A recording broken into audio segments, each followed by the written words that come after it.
Bingi ebintu ebigendera ku mikolo egyo, ebimu ngenze mbikutulakutulamu naye nga nzija mu bigambo bye nasooka okusomesa n'okulambika okubalaga kiki ekiriwo ekiba kitambula ku mukolo ogwo ogw'okwabya ennyimbe n'okutereeza ennono yaagwo.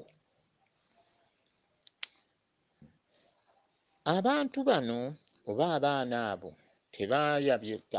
abo ababa basise tebakkirizibwa kuteekebwako nga si baalule.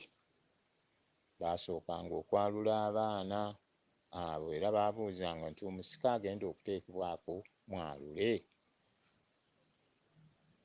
Awo n'omanya bw'aba mwalule n'ateekebwako, bw'aba mwalule omukolo ogusookera ddala eggulo limu guba gwa kwalula baana. Bw'abanga eyagenda musajja,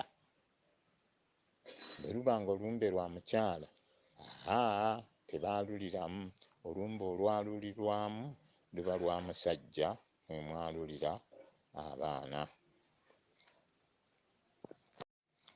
Okwalula kwekuliwa. Okwalula abaana kwekuliwa.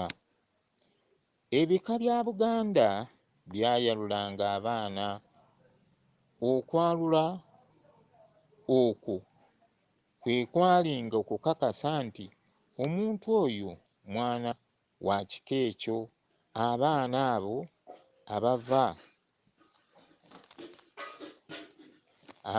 abaana yalulwanga mu ngeri kubanga buli kika kirina enjalula yaakyo. Akati nyongera ku kintu kwalula. Olaba n'obukulembeze obuliwo mu mitendera egiriwo egy'obwajjajjaffe, era omuntu bw'atuuka ku bukulu ng'oba agenda ku kasolya oba ali ku ssiga oba ali ku mutuba nga yayalulwa, addayo kkakasibwa okwalula okumukakasa nti omuntu ono ayaluddwa, alyoke atuule ku ntebe eri ey'obukulu bw'ekika n'abo baba akulembera. Omuntu oyo ateekwa okwalula. Nja kwongera okubakkaatiriza ffe ng'Abengeye twalinanga ekifo ekikulu abaana ekyayalulirwanga ffe. Ekifo ekyo kyali kiri Luwala ewa Kyemwa mu Ntiba, eyo gye baayaluliranga abaana. Era yalingayo n'eryato mwe baasuulanga ne bagenda baalule abaana. Eryato eryo lyali liyitibwa Nanfuka. Eryato eryo gye liri e Luwala ewa Kyemwa.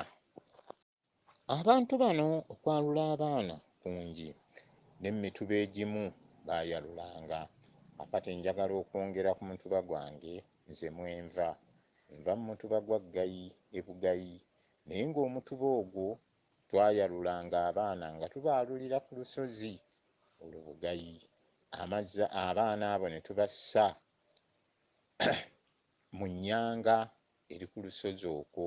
Obulira mwe bwasuulwanga, obulira obwo okukakasa nti omwana oyo ayaluddwa, akalira ako kaatambulanga ne kava ku lusozi ne kagenda mu luzzi lwaffe luli Mmanga eyo, baluyita Kiginya, era wakasanganga kali kungulu kati n'okakasa nti abaana be twayaludde babbulukuse.